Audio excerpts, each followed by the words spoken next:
ചേച്ചിയുടെ മധുരം വെപ്പ് തുടങ്ങുന്നതിന് തൊട്ട് മുമ്പുള്ള കാഴ്ചകളാണ് ഈ കാണുന്നത്. പെട്ടെന്നായിരുന്നു ഒരു മഴയൊക്കെ വന്ന് ഇടിയെല്ലാം വെട്ടി കറണ്ടൊക്കെ പോയേ.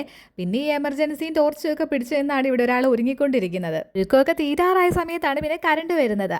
ആളുകളൊക്കെ വരുന്നതിന് മുമ്പ് ഒരു ഫോട്ടോ ഒക്കെ എടുക്കാമെന്ന് പറഞ്ഞ് പിന്നെ ഞങ്ങൾ പന്തലിൻ്റെ അങ്ങോട്ട് പോയിട്ടിരുന്ന് കുറച്ച് ഫോട്ടോ ഒക്കെ എടുത്തു. അപ്പോൾ ചേച്ചി ഫോട്ടോ എടുക്കാനായിട്ട് കൂട്ടിയില്ലെന്ന് പറഞ്ഞുകൊണ്ട് വേണ്ടി ഇവിടെ ഒരാൾ ഭയങ്കര കരച്ചിലൊക്കെ ആയിരുന്നേ. ഒട്ടൊക്കെ തൊട്ട് നല്ല സുന്ദരിയാക്കി നിർത്തിവെച്ചതായിരുന്നു. പക്ഷേ എന്നെ കരഞ്ഞു പിടിച്ച് എല്ലാം കളഞ്ഞു കേട്ടോ കൊച്ച്. പിന്നെ കുറേ പുറകെയൊക്കെ നടന്ന് പിണക്കമൊക്കെ മാറ്റിയെടുത്തു. ഇവിടെ ക്യാമറയുടെ ഫ്രണ്ടിൽ വരാതെ ഓടി നടക്കുവാണ് പതിവ് പോലെ ഞങ്ങളുടെ നാത്തൂൻ. പിണക്കമൊക്കെ മാറിയപ്പോൾ അനിമോള് കുറച്ച് ആക്റ്റീവ് ഒക്കെ ആയേ.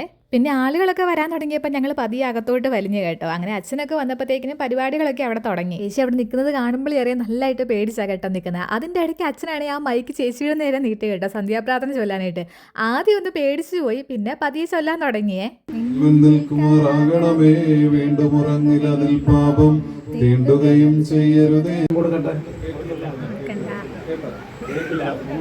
ബിബിയായിക്ക് മധുരം കൊടുക്കട്ടെ. ബിബിയായിക്ക് മധുരം കൊടുക്കട്ടെ. ശരിക്കും ചെറിയ കൽക്കണ്ട് ഉണക്കമുന്തിരിയൊക്കെയാണ് കേട്ടോ നമ്മൾ മധുരം വെപ്പിന് കൊടുക്കുന്നത്. പക്ഷേ ചേച്ചിയുടെ പലയിലെ കമ്പി എടുത്തതേ ഉണ്ടായിരുന്നുള്ളൂ. ഇനി അത് ഒന്നുകൂടെ നശിപ്പിക്കണ്ടെന്ന് പറഞ്ഞാൽ അനാറ് മാത്രമേ വെച്ചിട്ടുണ്ടായിരുന്നുള്ളേ. ശരിക്കും മധുരം വെപ്പ് കല്യാണ തലേന്നാണ് കേട്ടോ നടത്തുന്നത്. പക്ഷേ ഇവിടെ ഒരു ദിവസം മുമ്പേ നടത്തി 23-ാം തീയതിയാണ് കേട്ടോ ഇവിടെ മധുരം വെപ്പ് നടത്തിയത്. 25-ാം തീയതി കല്യാണവും. അതാകുമ്പോൾ ഒരു ദിവസത്തെ ഗ്യാപ്പ് കിട്ടുമല്ലോ റെസ്റ്റ് എടുക്കാനായിട്ടൊക്കെ. അല്ലെങ്കിൽ ഈ മധുരം വെപ്പ് തീർന്നപ്പോൾ തന്നെ ഒരു 11:30-12 മണിയൊക്കെ ആയി. അത് കഴിഞ്ഞിട്ട് പിന്നെ ചേച്ചി രാവിലെ 3 മണിക്ക് എണീറ്റ് മേക്കപ്പിന് പോയി കല്യാണത്തിന് പോകുന്നു. എന്തൊരു ചടങ്ങല്ലേ. ഒരുത്തം നാണ്ട് പരിപാടിയൊക്കെ തീരാറായപ്പോഴാണ് കയറി വന്നത്. കല്യാണം പ്രമാണിച്ച് നാട്ടിൽ വന്ന് അവൻ്റെ ചേച്ചിനെ പിക്ക് ചെയ്യാൻ പോയതാണ്. ഇനി അവിടെ ആ ചേട്ടൻ എല്ലാവർക്കും ഫോട്ടോ എടുത്ത് കൊടുക്കുന്നുണ്ടെന്ന് അറിയിട്ട് ഞാനും പോയിരുന്ന ചേച്ചിയുടെ കൂടെ 2-3 ഫോട്ടോ ഒക്കെ എടുക്കാനായിട്ട്. ഈ കാണുന്നത് ഞങ്ങളുടെ വൈബ് അപ്പച്ചനും വൈബ് പിള്ളേരുമാണ് കേട്ടോ. പിള്ളേരിങ്ങനെ വിഷമിച്ചിരിക്കുന്ന എന്താണെന്ന് ചോദിച്ചു കഴിഞ്ഞാൽ ഒരു പാട്ടുണ്ടായിരുന്നു. ഏത് പാട്ടായിരുന്നു? ഈ പാട്ട് അപ്പച്ചന് ഭയങ്കരമായിട്ട് ഇഷ്ടപ്പെട്ടു. അപ്പച്ചനത് മാറ്റാൻ സമ്മതിക്കുന്നില്ലായിരുന്നു. പിള്ളേർക്കാണെങ്കിൽ ആ പാട്ട് മാറ്റണമായിരുന്നു.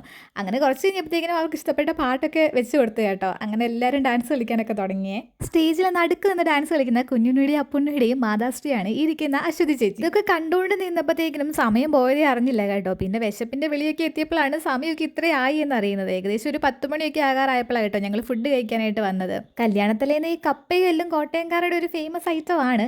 അപ്പോൾ അതായിരുന്നു കേട്ടോ ഇവിടെ ഉണ്ടായിരുന്നത്. അല്ലാതെ ചോറ് വേണ്ടവർക്ക് ചോറും ഉണ്ടായിരുന്നു. ചെറിയ രീതിയിലൊരു ഗാനമേളയൊക്കെ ഉണ്ടായിരുന്നു കേട്ടോ. അങ്ങനെ ഇരിക്കുമ്പോഴാണ് സജി കുഞ്ഞാപ്പാപ്പി ഒരു ഗിഫ്റ്റ് കൊണ്ട് കൊടുക്കുന്നത്. തുറന്ന് നോക്കി കഴിഞ്ഞപ്പോഴത്തേക്കിനും അതിൻ്റെ അതൊരു ഫോട്ടോ ആയിരുന്നു എൻഗേജ്മെന്റിന് എടുത്തത്. നോട്ടത്തിട്ട് ലാമിനേറ്റ് ചെയ്ത് വെച്ചേക്കുന്ന ആണേ തോന്നുള്ളൂ. പക്ഷേ ശരിക്കും അത് ഞങ്ങളുടെ ഒരു കസിൻ ചേട്ടനുണ്ട്, അരുൺ ചേട്ടായി വരച്ചതായിരുന്നു കേട്ടോ.